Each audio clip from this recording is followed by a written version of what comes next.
პაკისტანმა ავღანეთის ხოსტის პროვინციაზე საჰაერო იერიში მიიტანა, რის შედეგადაც დაიღუპა 10 მშვიდობიანი მოქალაქე, მათ შორის 9 ბავშვი. თალიბანის მთავრობის შეფასებით ეს ორ ქვეყანას შორის არსებული დაძაბულობის კიდევ ერთი დამადასტურებელი ფაქტია.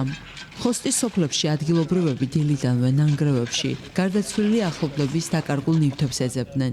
ადგილობრივი ტომის ლიდერის მერ ადამ ხანის განცხადებით, პაკისტანმა ავღანეთის პროვინციაზე დრონებით მიიტანა იერიში. ღამის 12 საათი იყო დრონი რომ დაფრინავდა, არ ვიცით საიდან მოვიდა და ვინ მართავდა, მაგრამ სახლი დაუნგრიეს შარიათ ხანს, ღაზი მუჰამედ ხანის შვილს. ის არასდროს შარეულა პოლიტიკაში, გაჭირვებით ცხოვრობს, შეხედეთ საწოლსა და ნივთებს, ყველაფერი განადგურებულია. პაკისტანის ხელისუფლება და სამხედრო სტრუქტურები ბრალდებას ოფიციალურად არ გამოხმაურებიან. ინციდენტი გასულ თვეს ორ ქვეყანას შორის დაპირისპირების გამწვავებას მოჰყვა.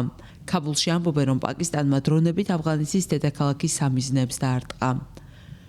თუმცა პაკისტანის მიერ ავღანეთზე მიტანილი იერიშების მიუხედავად კატარსა და თურქეთს შორის ოქტომბერში მიღებული ცეცხლის შეწყვეტის შეთანხმება ოფიციალურად მაინც ალში რჩება. კატარისა და თურქეთის წარმომადგენლებს ამ ფაქტთან დაკავშირებით კომენტარი ჯერჯერობით არ გაუკეთებიათ. საკუთარი თვალით ხედავთ ამ სისასტიკეს. ქალი და 9 ბავშვი მოკლეს. ეს ჩემი ბიძაშვილის ოჯახია, მან 10 წევრი დაკარგა. ჩვენ ვთხოვთ საერთაშორისო საზოგადოებას შეაჩეროს პაკისტანის რეჟიმის სისასტიკე. ეს არ არის პირველი შემთხვევა. ხოსში ადრეც ყოფილა მსგავსი თავდასხმები.